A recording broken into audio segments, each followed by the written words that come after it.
Sinceramente yo elegí ser cocinero ya como a los 24, 25 años, cuando ya había estudiado y trabajado en cocina casi 10 años.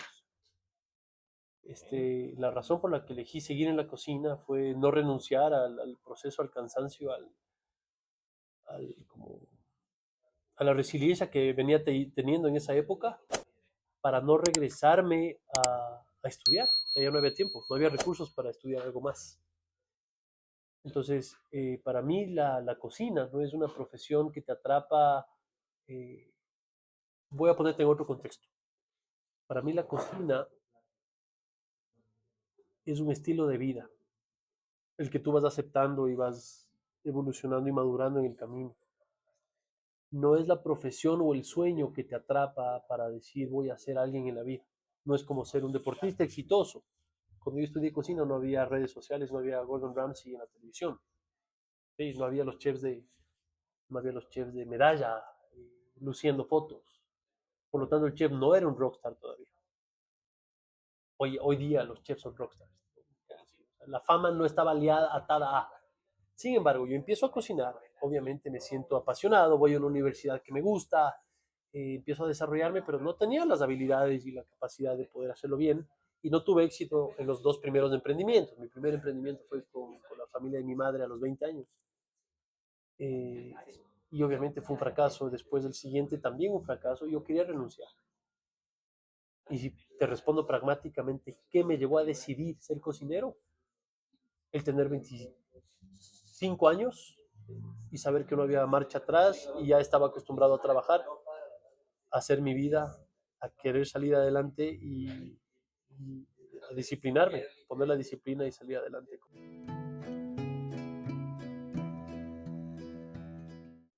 Sí, habiendo cocinado desde los 15.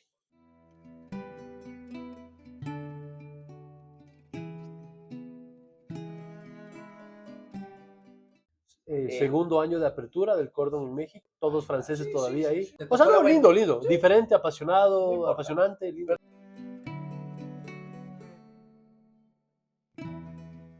Sí,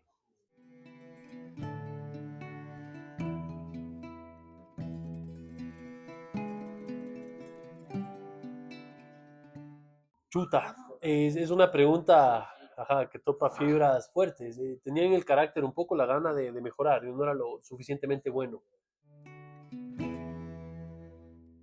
O sea, en nada, pero en cocina no me sentía suficientemente aceptado, valorado, validado. Entonces tenía que seguirle luchando o seguirle dando, seguir insistiendo en la actividad y encontrándole el gusto a la actividad para poder avanzar. Esa es la primera moral. Segundo, la Isa Portilla me habló del Cordon Bleu de Miami. Me fui al de México por otras cosas. Yo había estado, antes de mi escuela de México, yo había estado 3 meses en la casa de la Isa, en Estados Unidos, viendo qué hacer de la vida. En unas vacaciones, en un spring break, me acuerdo. Yo me fui por un rave, por un concierto de música electrónica. Se extendió a 3 meses, después terminé el cole y, y decidí inmediatamente salir. Y había también la presión de ser alguien, de hacer algo de la vida, de no quedarse en los laureles, ¿no? Pero yo lo sentía que a los 17 años ya había que seguir, había presión de hacer algo. Es decir, yo recién entendí hace pocos meses que la vida también es para estar, no para ser todo el tiempo. No hay que ser, no hay que ser. En esa época había que ser, había que hacer, hacer. Me meto al cordón, empiezo, me va bien, consigo trabajo, me va bien y empieza el mundo real y empiezo a fallar de a poco. Lo que pasa es que, a ver, te explico en un contexto diferente. Yo cocinaba desde niño y en la casa y todo bien, eso no tiene nada que ver. De hecho, yo no soy el tipo de cocinero que habla de las recetas de la abuelita que le inspiraron, no. Yo llegué a los 17 años a este micromundo de franceses donde todo tenía que ser hecho de manera excelente. Llegué a México con 2 maletas grandes, tenía una tornamesa y un CD player en cada maleta, un par de mudadas, camisetas, tal, y yo venía metido en el mundo de la música, bueno, música electrónica y tal, todavía. Y ese era como mi objetivo o mi actividad. Entré a la escuela de cocina y entro a este mundo de franceses donde para mí ya me cambia totalmente el personaje, ¿no? Deja de ser el cocinero chabacano, maleducado, sucio, y era un caballero, un francés de 2 metros que va a dar clases con terno y su gorra y tal, y ni se ensuciaba mientras cocinaba y hacía cosas espectaculares. Al mismo tiempo, le doy la mayoría de mi tiempo, perdón la redundancia, al trabajo y a los estudios en la universidad. Y esto empieza a demandarme mayor concentración, mayor nivel de resultados, mayor nivel de exigencia, mayor disciplina y sobre todo muchísima resiliencia y carácter. Porque no es que me decían, hijito, vaya, haga otra vez. Me lo botaban a la basura y con tonos de voz y con palabras y con insultos tenía que volverlo a hacer. Ya te digo, al punto de, quiero mañana estos 100 pescados sin escamas a las 6:45 en punto. Entrabas a las 5:30 de la mañana a limpiar los pescados y si los estaba el hielo todavía no sentías, se te clavaban las espinas y no sentías. Y había que seguir haciendo.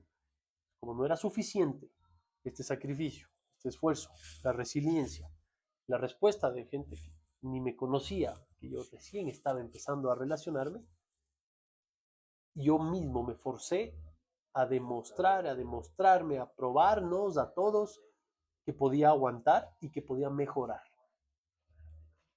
Y esto me tomó cerca de 8 años. Empecé a los 17, después salí de la universidad, trabajé en lugares y puse mis emprendimientos, digamos, que eso sí no te puedo explicar por qué salieron, pero siempre tuve el deseo de hacer algo, ¿no? Y sin miedo me lanzaba. Pero llega un punto que me canso de esto. Y perdón si puedo decir palabras, tal, pero digo, puta, esta huevada, o sea, ya voy trabajando aquí tanto tiempo, tal, mis panas tienen otro estilo de vida, yo voy con mi familia tampoco, no les veo nunca, tal, y a cambio de qué, quiero renunciar. Y digo, a ver, ok, renunciemos y hagamos el plan. ¿Qué va a pasar de aquí en un año? ¿Qué va a pasar en dos? Y me doy cuenta que no hay tiempo. ¿Y qué me iba a poner a estudiar? Ya tenía 25 años casi. Y digo, no, pues ya, soy cocinero, es lo que sé hacer. Y decido aguantar. Me endeudo, no, mi pana, el Cecitar, que está ahí, trabajaba en la Embajada de Canadá, y me llama y me dice, necesito un chef de urgencia para mañana. Voy a dar un catering allá, cociné ahí en la cocina de mi mamá, toda la cosa, típica historia esa de medio cursis, pero pasó. Me dan platos de plástico, y me acuerdo de unos líderes de Pachacutic, me acuerdo de 3 embajadores, y del vicepresidente creo que era de la época de Lucio Gutiérrez, comiendo. Me llamaron 3 días después, volví a trabajar ahí. Pedí prestado $100 para sacar el primer evento, después no estaba cero, en serio, estaba ahí colapsado.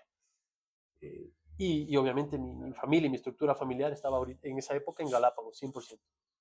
Y si no era Galápagos, iban otra vez a Estados Unidos. Estaba en Quito, buscándome la vida otra vez. Tercer evento, ya pude empezar y me endeudo y me pongo una cocina de producción en mi casa donde yo hacía innovación y unía libros y textos y cosas y empiezo a utilizar productos locales en las recetas de los libros que yo veía.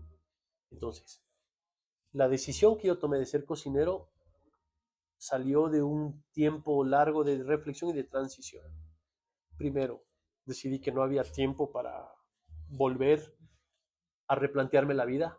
Segundo, no era algo que del todo me disgustaba. Entendí las cosas que estaban mal de mi profesión y de mi carrera hasta ese punto y las cosas que estaban bien.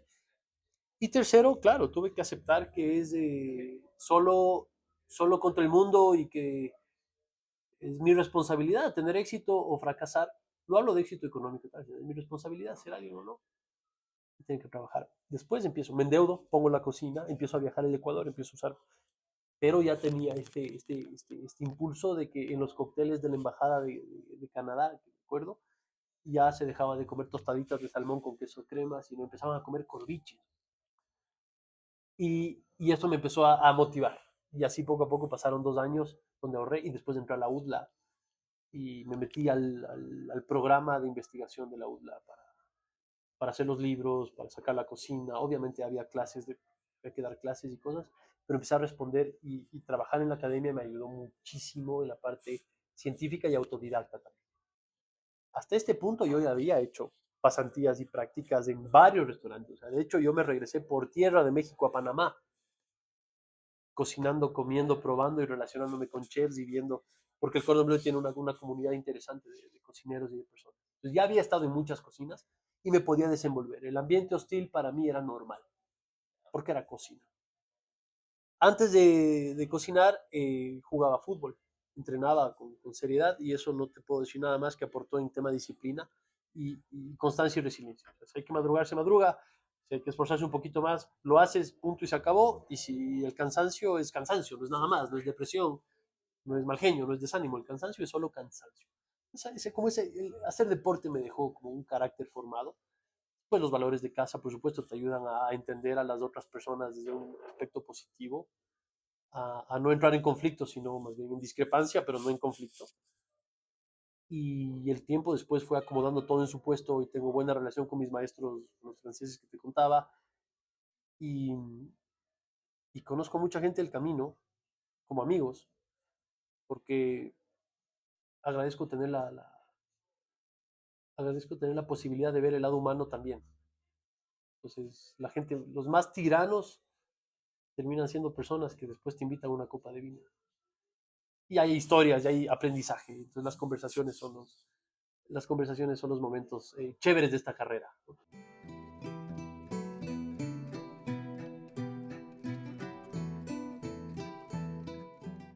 A ver, te puedo decir que todas las recetas que yo probaba en la universidad, que ves al chef cocinando, pruebas y después pasas a la cocina de prácticas a replicar. Ya me llevaban a entender sabores y a explorar.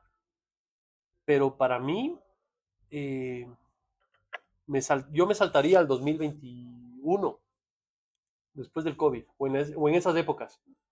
Vino el José María Aguirre, que es un amigo que quiero muchísimo, sommelier. Vino a cenar, a almorzar con su esposa y empezamos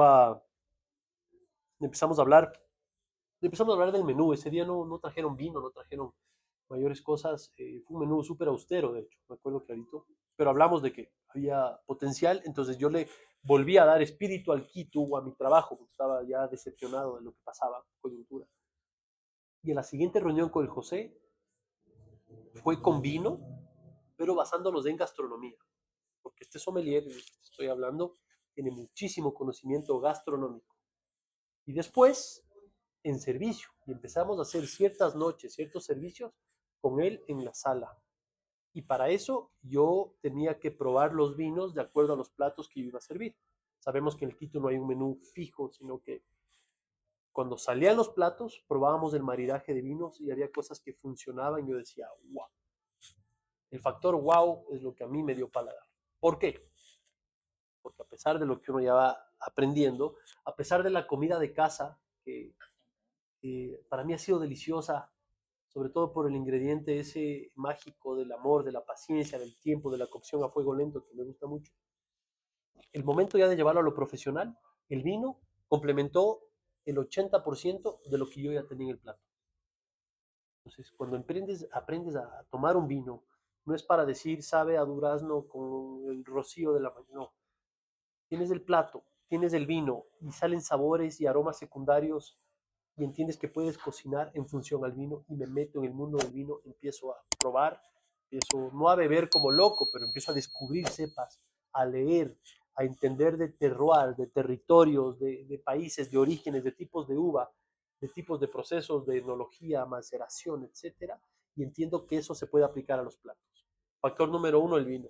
Factor número dos, el café. En la pandemia, obviamente, sabemos que me mudé de local, pero todas las máquinas del restaurante, ¿dónde estuvieron toda esa época? En mi casa. Y el café era fundamental. Me acuerdo, tengo los mejores recuerdos de los 4 o 5 cafés que tomábamos en el encierro y probando microlotes. Yo tenía una idea del café de especialidad, pero hasta no tomarlo, no probarlo, no extraerlo, no entender, porque el café es muy preciso, ¿no? En peso, tiempo, presión, temperatura. No entendía. Y obviamente yo creo que el 99% de la humanidad en la pandemia hizo pan. y empezar a entender, aprender y utilizar las masas madre o la masa madre o el fermento natural como para hacer pan en función al tiempo y al desarrollo de sabores, me educó. Yo creo que estos 3 meses de transición que empezaron por hornear pan, pan que te digo, nos rompía los dientes al comienzo, después café, después del vino, desarrollan un paladar distinto, porque empiezas a, a saborear con propósito. Así que tengo muchas memorias, pero lo más importante para mí es lo técnico y lo emocional alrededor de esto.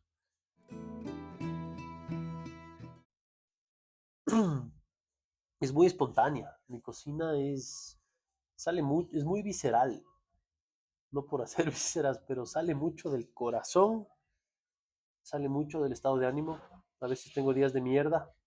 No quiere decir que sirvo platos feos, pero generalmente son los días donde pongo 2 ingredientes en el plato con una salsa bien lograda y que se va. Pero funciona, funciona. Es decir, cuando el menú de degustación mejor se expresa. Y hay días que me siento mucho más enganchado con la armonía y con los conceptos, la filosofía, los criterios, o sea, me siento más filósofo, digamos así. Y la cocina se vuelve mucho más complementaria. Entonces, yo definiría, ya no es mía, es de Quito, a la cocina local, trabajada con los mejores ingredientes posibles. Eso incluye distancia de abastecimiento y manipulados, cambiados, calentados, cocinados lo menos posible. Minimalista al máximo en procesos y lo más orgánica posible en el aspecto visual. Cuanto mejor lo puedas ver en su origen, mejor.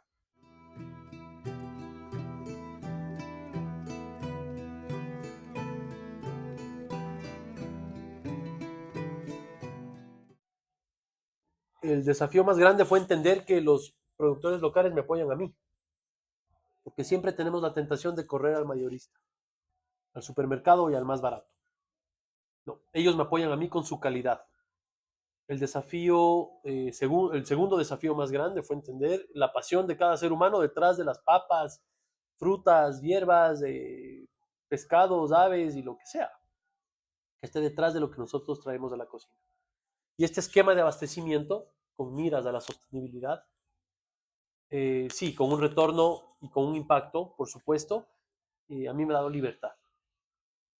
Yo no he sido feliz, definitivamente, en los restaurantes que he trabajado funcionando bajo el esquema, bajo la receta, bajo el gramaje. O sea, hay restaurantes, hay cocinas en el mundo en general que te pasan una bandejita con todo pesado, listo. Tú solo tienes que poner en la olla y al final está la salsa.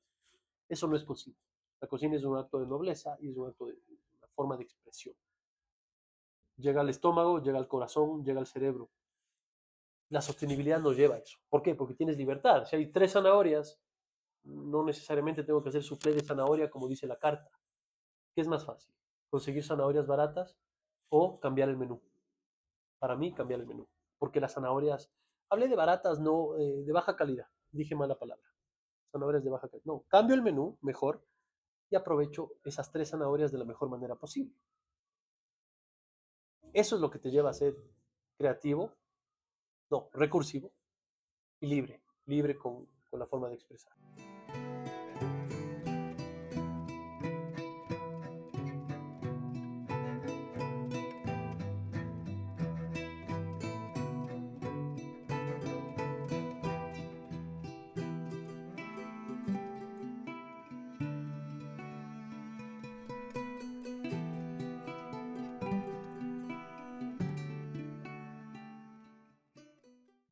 Sí, 400 por el tema de la pesca.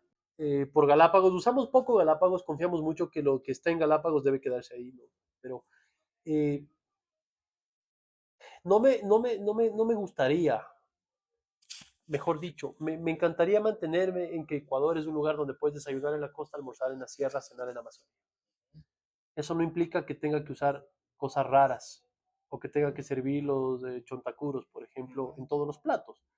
Entonces, no necesariamente tiene que ser comida ecuatoriana, tiene que ser comida local, por supuesto ancestral, Y por supuesto tiene que haber un discernimiento acerca del impacto europeo del Nuevo Mundo que recibimos en el siglo XV, como para incorporar lácteos, animales de corral y otras proteínas a nuestra dieta.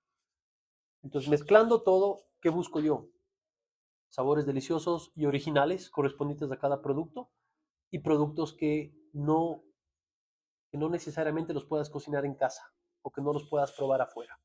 Porque para mí no se trata de mi propuesta, para mí se trata de que cuando la gente viene al Quito, sale a un restaurante, y yo también salgo a restaurantes y me encanta.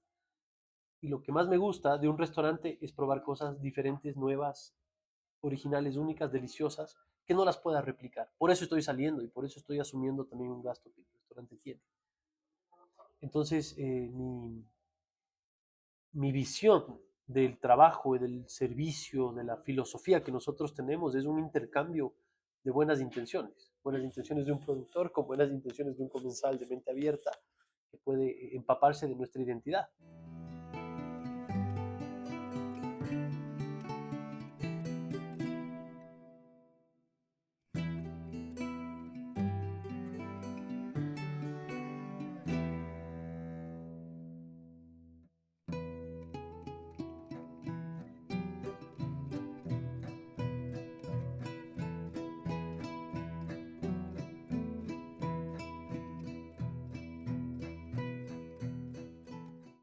Me encanta. No puede sonar muy pretencioso tampoco. Eh, Creo que Ecuador, la industria, la hospitalidad, la restauración en Ecuador necesita muchísimo empuje, tiene muchísimo talento, necesitamos un montón de gestión, necesitamos un montón de estrategia, necesitamos una visión administrativa, empresarial y llena de sentido común y de lógica hacia el negocio como tal, porque todos los cocineros afortunadamente estamos todavía en un rango de edad, los nuevos cocineros hablamos, la nueva generación, estamos todavía en un rango de edad donde podríamos aplicar desde un nuevo inicio, un inicio fresco, cualquier tipo de manejo, cualquier tipo de gestión empresarial. Esa es mi visión. No quiere decir que me voy a abrir una cadena de comida rápida. Quiere decir que por los primeros 10 años ya desarrollamos un valor gastronómico y un valor intangible importante. Ese valor nos ha dado recursos y ahora con esos recursos tenemos que generar más recursos. Quiere decir que el chef, Juanse Pérez, sí va a seguir siendo un chef, va a morir de chef. No de chef, digamos cocinero, porque chef es la traducción de jefe. Entonces, no. Para mí es esta parte artesanal y artística que me encanta. Y ahora tiene que convertirse en una gestión asertiva, empresarial, comercial, de generar mucho turismo, de promover nuestra identidad del Ecuador. Algo que un poco está en la sangre, pero que también es un futuro. No podemos ser un restaurante y esperar que la gente venga. Si somos un restaurante que cuenta un mensaje, podemos amplificar el mensaje. Entonces, ahí está el futuro para mí, eh, enfocado en los productos nativos, que te voy a mencionar pocos, pero que sabemos que tienen gran potencial, como café, como cacao, como la pesca sostenible, como los alimentos basados en plantas, tal vez no solo vegetarianos, pero basados en plantas, que Ecuador tiene la mayor biodiversidad del mundo por metro cuadrado, y los destinos. Pues hay formas de hacer una empresa que abarque muchas experiencias, muchas emociones y que tenga el factor wow en cada una de sus ofertas, ¿no? Creo que por ahí va el Quito. A pesar de querernos ahora mudar a una nueva ubicación que ya es, eh, yo pienso que ad hoc al concepto, muchísimo más cercana a la ciudad y a los destinos turísticos, no es el centro de Quito, es, eh, es muy cerca, sí, es un lugar céntrico maravilloso a 2 minutos del túnel Guayasamín, está genial. Estoy emocionado de esto, porque lo lindo de emprender, a pesar que es difícil y carísimo en este país, lamentablemente es muy duro, pero siempre te puedes renovar. O sea, si tú estás en un trabajo y tienes un jefe de mierda, a veces te toca aguantar el jefe y dices, ya, ok. Pero si es tu emprendimiento y es tu proyecto, sientes la misma presión, dices, ok, ok, ya, llegamos acá, probemos por aquí. Y aparece esta nueva ubicación, esta nueva casa. y se viene también un laboratorio de cacao y se viene una cocina de líquidos. Y en eso vamos.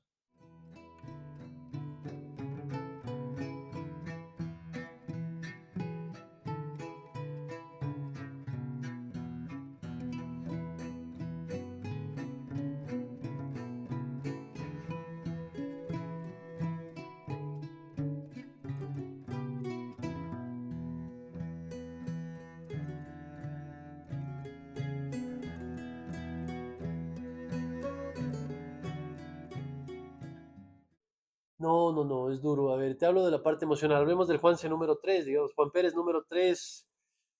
eh, es difícil defraudar a tus seres queridos por ausencias. Físicamente es imposible estar en dos lugares a la vez. Y sí, me siento mal cuando tengo que apurarle a mi guagua. Trato de ir a a su fútbol, a su natación, a sus clases, al cole. Por ejemplo, he empezado a diseñar estas rutinas donde yo le dejaba en el cole y después me iba a correr. 2 horas después me regresaba, me daba una ducha y venía al restaurante y entraba a 10 de la mañana, todo bien. Entonces, primera cosa, el tiempo personal es muy importante, pero ¿en qué lo uso? En deporte, o sea, tratar de correr, de bici, lo que sea.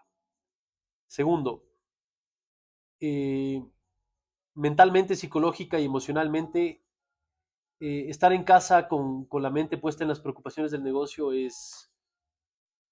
literalmente es causal de divorcio, ¿ya? Entonces, hay que aprender a desconectar. Por eso hablé del tiempo personal antes. Hay que desconectar de lo uno y empezar a nutrirse de lo otro. Pero ¿cómo nutrirme de mi vida personal? Para mí es entregando lo mejor de mí en casa. Eh, Sabemos que en el Quito hubo 2 años donde trabajamos, primero yo solo y después con Jair, ¿no? Una persona más. Entonces llegó un punto que decidimos dejar de trabajar sábado y domingo. Trabajar de lunes a viernes para mí fue un logro y me gusta presumirlo, porque, no presumirlo, mencionarlo. Me siento orgulloso de eso. Claro, yo veía crecer a mi guagua y de repente fines de semana por un grupo de turistas, las agencias de viajes generalmente te contratan los fines de semana, no vale la pena, no vale la pena. Entonces, tiene un costo, pero me da más valor en ciertas cosas. Y después tuve que aprender a equilibrar el cansancio de la semana acumulado para que el sábado no sea un momento de ocio, sino despertarse temprano y salir a montar bici o subirte al Cotopaxi. Tú sabes, los niños chiquitos corren y gastan demasiada energía. Entonces, Juanse número 3 está tratando todavía de cumplir expectativas familiares y personales respecto al tiempo. Siento que me falta mucho tiempo, me duele. De hecho, tú viste hoy día nos pasa. No me siento orgulloso de eso. Me duele no poder resolver, pero vamos en camino de tener una organización mejor. Eh, es importantísimo madrugar y dormirse como a una hora fija. Yo no me quedo en el restaurante si no es estrictamente necesario más de las 10:30 de la noche. Duermo temprano, duermo 8 horas, 6:30 de la mañana estoy vivo. Y trabajo de 12 del día tal vez a 10 de la noche, lo cual es relativamente adecuado. Vamos. Juan's administrador se pelea muchísimo con Juan Pérez, cocinero, por falta de tiempo, sino que la cocina a mí me sirve mucho como para encontrarme en, en un contexto emocional y, y poder transformar la soledad en solitud, en el placer de estar solo, en el placer de estar bien y en el no sentirte abandonado. Es una profesión en la que manejas muchísima soledad. Aunque tengas equipo, ruido y gente, la cocina es un acto, es una actividad individual.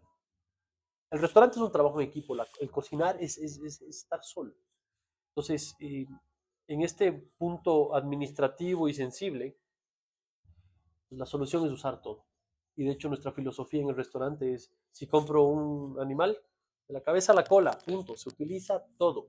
Afortunadamente no tenemos basura acumulada nosotros en el restaurante, usamos bolsas de cierto tamaño, que es mi forma de medir el impacto y el uso de recursos. Y la basura que sale todos los días no pesa más de 3 kilos, gracias a Dios, realmente. Entonces, hay formas de optimizar los recursos, pero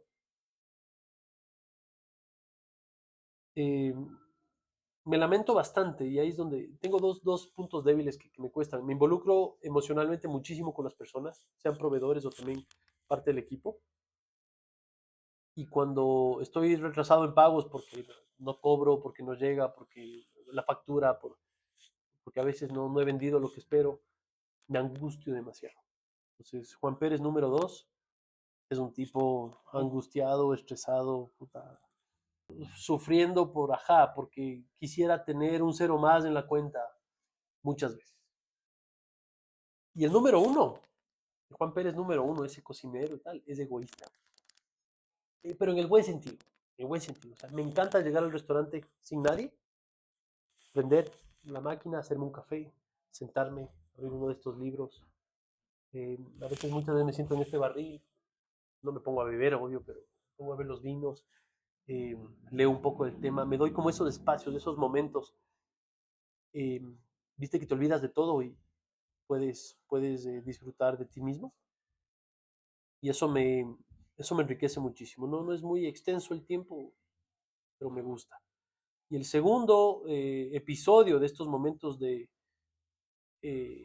individuales para mí con la cocina es en el servicio, cuando el servicio está full. Cuando estamos llenos y tenemos 6 platos saliendo al mismo tiempo cada 3 minutos y terminamos sirviendo 200 platos en una noche. Porque el menú es de 10 tiempos, ¿no? Si hay 20 personas, son 200 platos. Eso me encanta. Primero porque el tiempo vuela, segundo porque estás físicamente bien y cuando el cuerpo está activo, tu mente también está bien.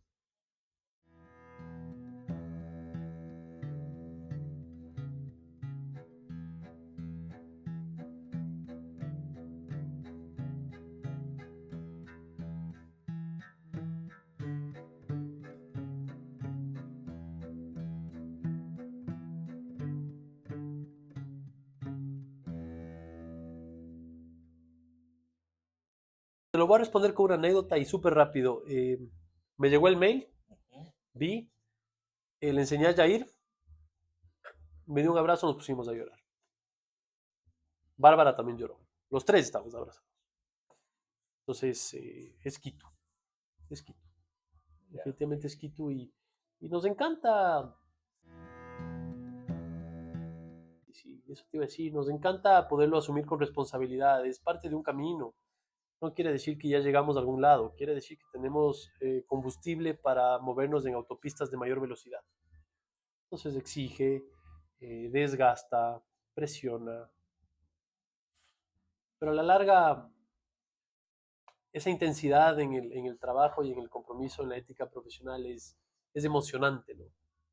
Se podría decir que hasta en el buen sentido de la palabra, tal vez emocionante no, porque se vuelve un poco más cursi, pero tal vez excitante puede ser.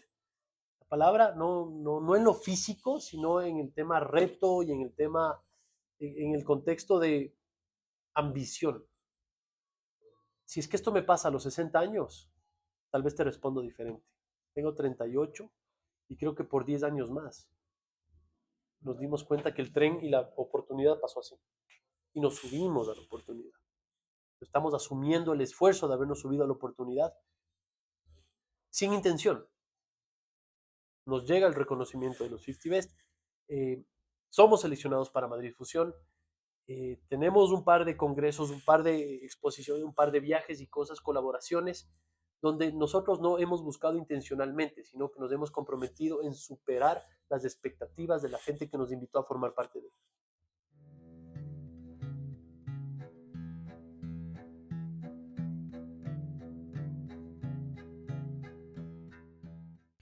¡Wow!